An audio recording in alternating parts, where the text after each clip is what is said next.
Dear friends of Islam, today we bring you another inspiring story filled with wisdom and faith. May this account encourage you in your journey and strengthen your belief. Don't forget to subscribe and enable notifications. This is a true story that took place in the United States involving a young man with an extraordinary experience. May Allah guide us to be steadfast in faith like him. The story follows. A young man of Arab descent had just completed his studies in America. He was blessed by Allah with the opportunity to study Islam deeply and engage in da'wah, Islamic preaching, alongside his studies. He was an active Islamic preacher in the country. One day, he became close friends with a Christian man, hoping that by Allah's guidance, his friend would one day embrace Islam. Their friendship grew strong over time. One day, as they were walking through a village in America, they happened to pass by a church. The Christian friend invited the young Muslim to enter. At first, he was reluctant, but after persistent insistence from his friend, he hesitantly agreed. Inside the church, the Muslim young man sat quietly on one of the benches, observing the customary traditions. When the priest entered, the congregation stood up in respect before sitting down again. However, the priest suddenly looked surprised and announced, "There is a Muslim among us. I ask him to leave immediately." The young man remained seated, staying silent. The priest repeated his demand several times, but the young man did not respond. Finally, the priest said, "I guarantee your safety if you leave." Hearing this, the young man stood up and walked towards the exit. Before leaving, he turned around and asked the priest, "How did you know that I am a Muslim?" The priest replied, "I recognize the sign of faith on your face." The young man smiled and was about to leave when the priest saw an opportunity to challenge him. He invited the young man to a debate, hoping to corner him with difficult questions. The young man paused for a moment and then said, "I will accept your challenge, but you must first answer 2 of my questions correctly." He then posed the following questions. Name the 1 that has no second, the 2 that have no third, the 3 that do not lead to 4, and so on up to 9. Name something that breathes but has no soul. What is meant by a moving grave carrying its contents? Who lies but still enters paradise? Name something Allah created that He did not like. Name something Allah created without a father or mother, who was created from fire, punished by fire and preserved by fire, who were made of stone, punished with stone, and protected by stone. Name something created by Allah that is considered a great thing. Name a tree with 12 branches, each having 30 leaves, with 5 divisions, 3 in the shade and 2 in the sun. Hearing these questions, the priests and the congregation were taken aback. The young Muslim, full of confidence in Allah, recited Bismillah and began answering. The one without a second is Allah, as mentioned in Surah Al-Ikhlas 112:1. Say, He is Allah, the One. The 2 without a third are day and night. The 3 without a fourth were the 3 events in the story of Prophet Musa and Khidr, when Khidr sank the boat, killed the boy, and repaired the collapsing wall. The 4 without a fifth are the 4 divine books, the Torah, the Gospel, the Psalms, and the Quran. The 5 without a sixth are the 5 daily prayers. The 6 without a seventh are the 6 days in which Allah created the universe. The 7 without an eighth are the 7 layers of heaven. The 8 without a ninth are the 8 angels who will carry Allah's throne on the day of judgment. The 9 without a tenth are the 9 miracles given to Prophet Musa, including his staff and his glowing hand. He continued answering all the remaining questions, leaving the priests and everyone in attendance in complete amazement. Before leaving, the young Muslim turned to the priests and said, "Now, I have just one question for you.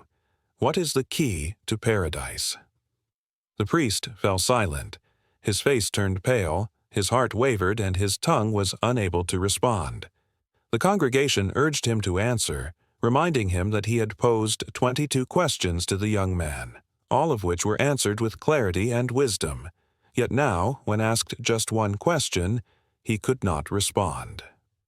Dear brothers and sisters in Islam, as believers, we must strive to follow Allah's commands and stay away from what He has forbidden.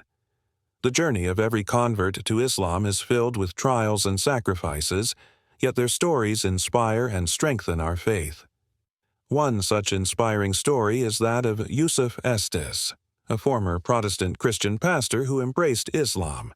Born in 1944 in Texas, USA, he was raised in a deeply religious Protestant family.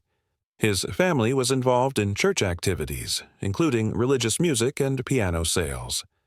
From a young age, Yusuf Estes was dedicated to Christianity. He played musical instruments, sang in the church choir, and even taught Bible classes. Eventually, he became a Protestant pastor. However, through a profound journey of discovery, he found the truth in Islam and embraced it wholeheartedly. His story continues to inspire countless people around the world. May Allah guide us all on the straight path and strengthen our faith.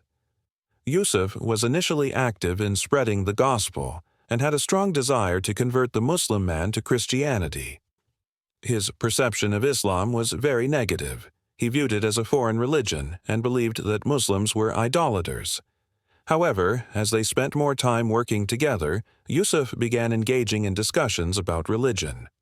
Although he persistently tried to persuade the Muslim man to embrace Christianity, the man responded with patience and instead invited Yusuf to study Islam more deeply. Yusuf was surprised to see the Muslim man's character. He was kind, friendly, and free from the negative traits that Yusuf had previously associated with Muslims. Curious, Yusuf began reading the translation of the Quran and studying books about Islam.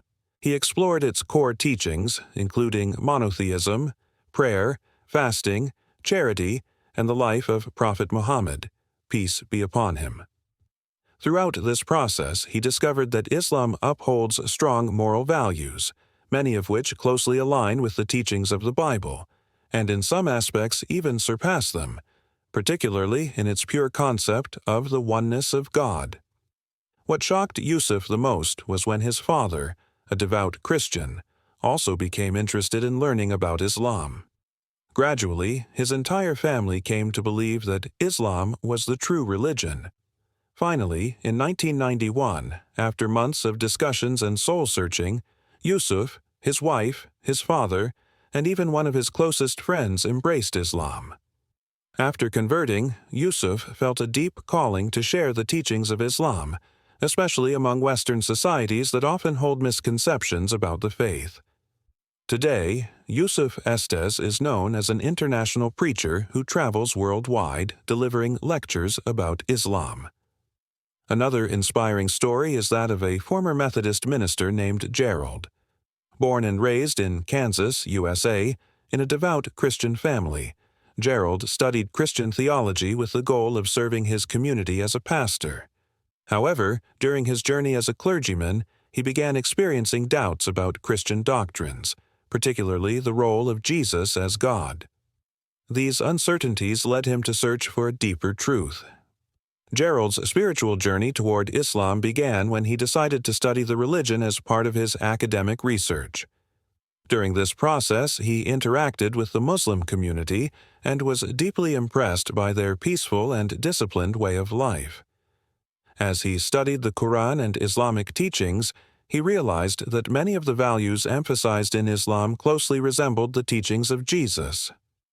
After thorough contemplation, in 1993, Gerald made the life-changing decision to embrace Islam. Another compelling story is that of a man raised in an evangelical Christian family in the United States. From a young age, he was deeply involved in church activities and passionate about spreading the gospel. His dedication to Christian missions earned him great respect within his community. In the early 2000s, he was invited to Saudi Arabia to take part in a project translating the Quran into English. Initially, he saw this as a purely professional and academic opportunity, with no intention of exploring Islam. However, his experience in Saudi Arabia turned out to be far different from what he had imagined. As he interacted with the local Muslim community, he was struck by their kindness, hospitality, and strong moral values, qualities that sharply contrasted with the negative stereotypes about Muslims that he had encountered in the West.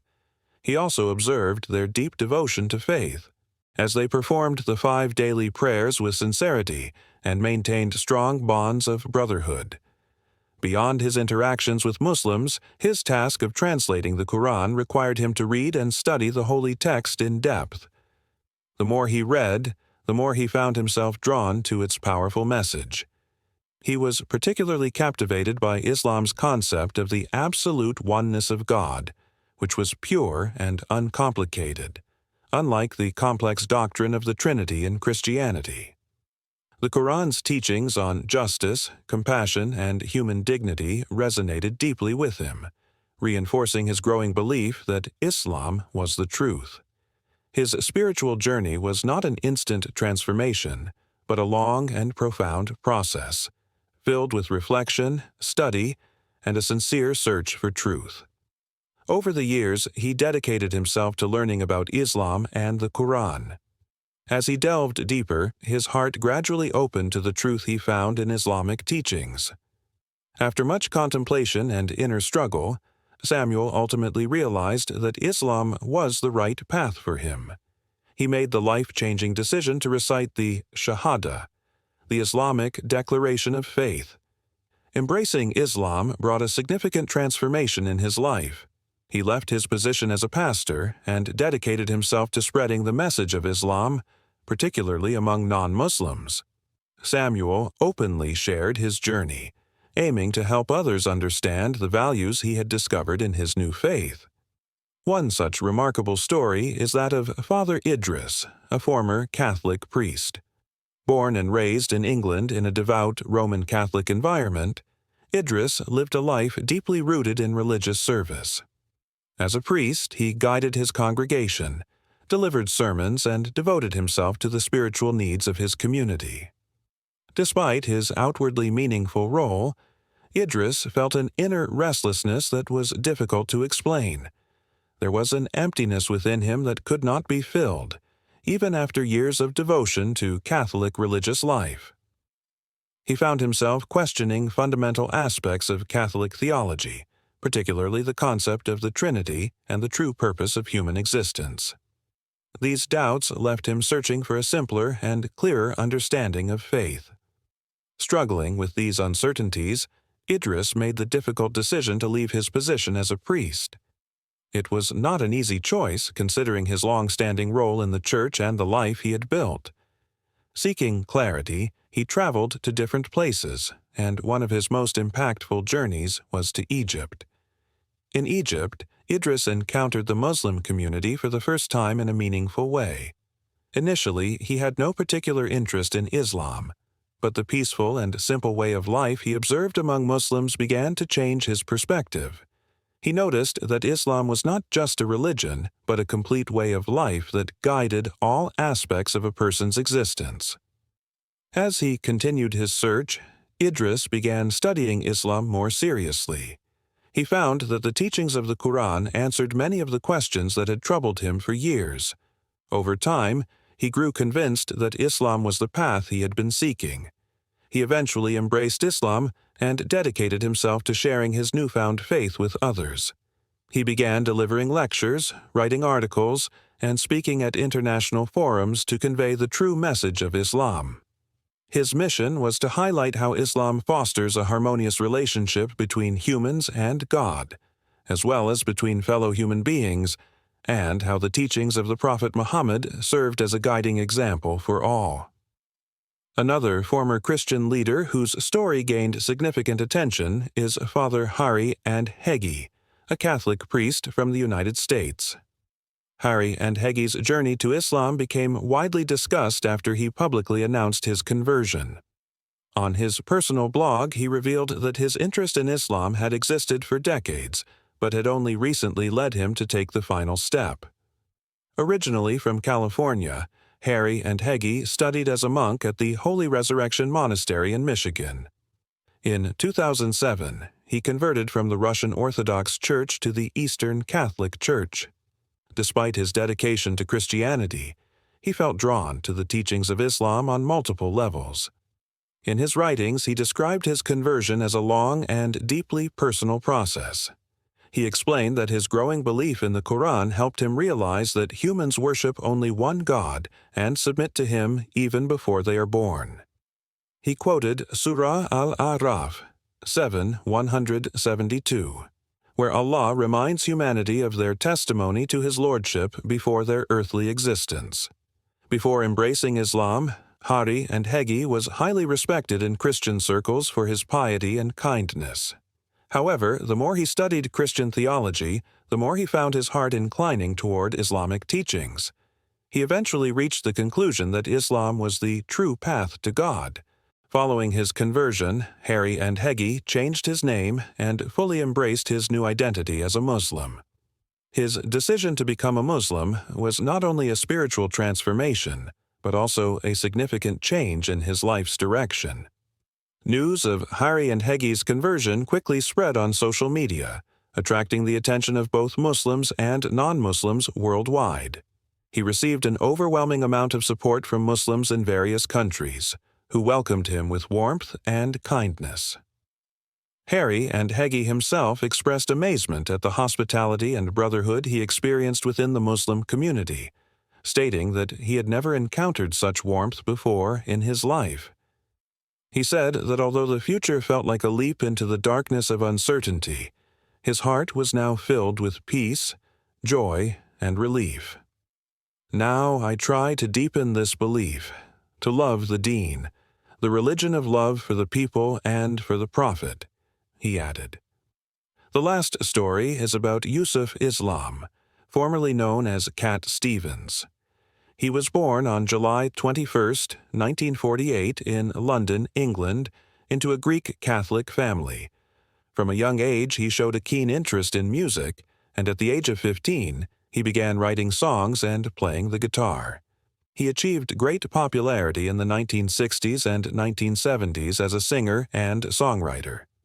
In 1975, he was involved in a shipwreck that nearly claimed his life. This event became a turning point for him.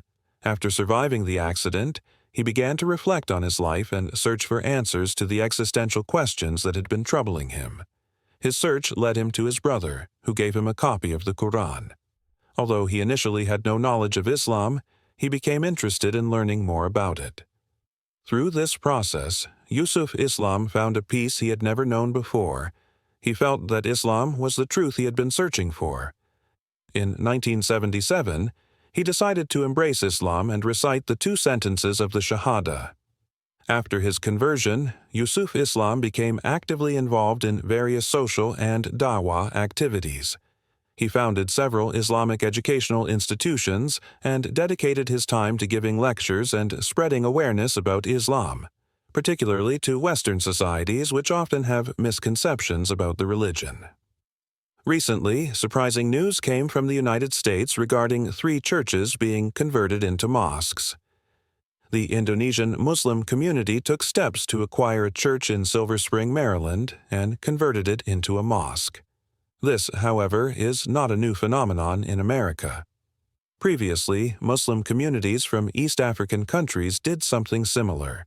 They purchased the old St. John's Church in Minnesota, which was then converted into a mosque. St. John's Church in Minnesota was officially closed in July 2013 due to a decline in its congregation. According to George, an 86-year-old administrator and pastor at the church, St. John once had up to 1,400 families in its congregation. However, in recent years, that number had dwindled to just 52 families. As a result, operational donations decreased, leading to the church's closure. The Archdiocese of Minnesota made various efforts to keep the church open, including assigning the nearby St. Paul's Church to take over its management. However, financial difficulties persisted, and the church eventually accumulated $999,000 in debt. This situation forced the church to sell its building. While the exact sale price remains undisclosed, church officials confirmed that the proceeds were sufficient to clear all debts and compensate unpaid workers and pastors. The East African Muslim community purchased the building not only to be used as a mosque, but also as an Islamic cultural center named Dar al-Yumna Islamic Center. Since its opening in July 2014, it has become the largest Islamic cultural center in Minnesota. Similarly, in New York, the Noor Islamic Center acquired the Holy Trinity Catholic Church in late 2013 and converted it into a mosque. This mosque was later named Isa ibn Maryam Mosque, or in English, the Mosque of Jesus, Son of Mary. The decision to purchase this historic church was driven by a decline in church members caused by factors such as suburban migration and religious conversions, including some individuals embracing Islam. Over the past 5 years, the area has welcomed many immigrants from conflict-affected countries such as Iraq, Iran, Syria, Somalia, Bosnia, Albania, and Nigeria. At the end of 2013, the Noor Islamic Center officially purchased the church to be used as a mosque and an Islamic cultural center. This purchase received approval from the Historical Protection Board, and the Noor Islamic Center was granted permission to remove Christian symbols from the church, including the cross. During the last Ramadan, worship activities were vibrant at the mosque, and several American converts took their shahada. Transforming churches into mosques has become an emerging trend in America. This approach provides a practical solution for Muslims seeking places of worship, especially given the challenges of obtaining permits to establish new religious buildings. By purchasing churches, Muslim communities can bypass bureaucratic hurdles and establish places of worship with greater ease. His journey toward truth and peace was not an instant transformation, but a gradual process, filled with reflection, study, and a sincere search for meaning. Over the years, he delved into the teachings of Islam and studied the Quran. With time, his heart became increasingly open to the profound wisdom he discovered. Ultimately, after a long and thoughtful search, Samuel realized that Islam was the path he had been seeking. He then made the life-changing decision to recite the Shahada. After embracing Islam, Samuel experienced a significant shift in his life. He stepped away from his role as a pastor and dedicated himself to spreading the message of Islam, particularly among non-Muslims. He began openly sharing his journey, explaining the values and peace he found in his new faith. A similar story is that of Father Idris, a former Catholic priest born and raised in England in a devout Roman Catholic family. Idris devoted his life to serving the church. As a priest, he guided his community, delivered sermons, and played a vital role in the spiritual lives of his congregation. Despite his religious commitments, however, he struggled with an inner sense of restlessness. There was an unshakable emptiness that he could not fill, even after years of devotion to his faith. Idris found himself increasingly unsatisfied with the theological explanations of Catholicism, particularly the concept of the Trinity. Seeking a simpler, clearer path to understanding God and the purpose of life, he made the difficult decision to leave his position as a priest.